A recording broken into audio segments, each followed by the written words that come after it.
ITV host Holly Willoughby has admitted to smuggling gin into the ITV studios for herself and Philip Schofield to cope with a stressful Dancing on Ice 2021 final. With COVID eliminating any chance of a wrap party, a determined Holly decided to take matters into her own hands. The 40-year-old might have seemed composed on the night, but behind the scenes, she felt she needed to treat herself to a gin and tonic. "I snuck in 2 of my kids' water bottles with their names on," she confessed of the cunning strategy. "Nobody could see what was inside, and I filled them up with gin and tonics, one for Phil and one for me. Then, in the last ad break before the end, I was like, we can bring out the gin now." The last series had been increasingly fraught with tension, after Denise Van Outen, Billy Fiers, and Jason Donovan all bowed out due to injury. In light of the catastrophes, Philip recently admitted he had been banned from hitting the rink himself out of fears he would lose his footing and succumb to injury too. Holly was forced to share the sad news that 47-year-old Denise Van Outen had suffered a dislocated shoulder and 3 bone fractures barely 2 weeks into the competition.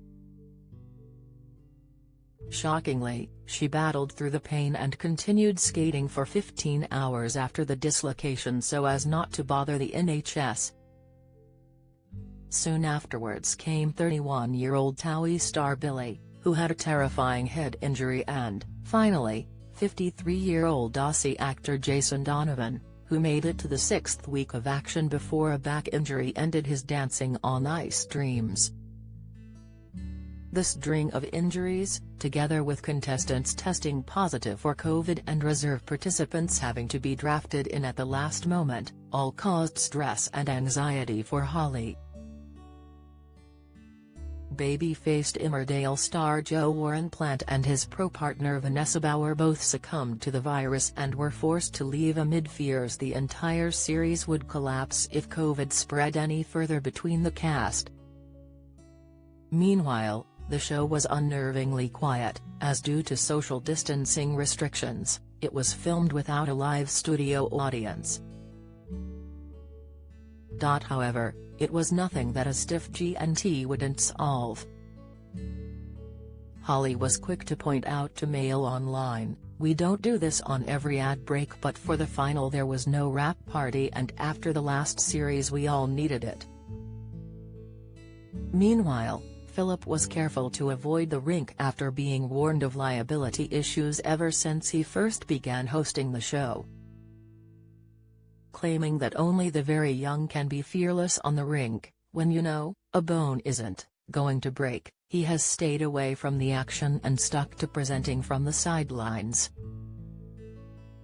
The new series should be relatively stress-free, as contestants no longer have to form an isolation bubble with just their partners for company, while high vaccination rates mean COVID is expected to be less of a threat this time around. Judge Christopher Dean elaborated, "This year the celebrities have gone through the process of getting introduced to the ice longer, too.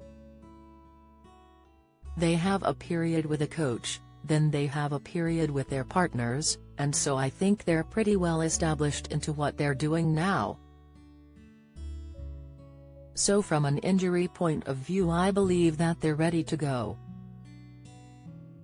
Dancing on Ice, complete with celebrities such as Liberty Poole of Love Island and Sally Diviner of Coronation Street, will soon be back for 2022, debuting on January 16 at 6:30 p.m. on ITV.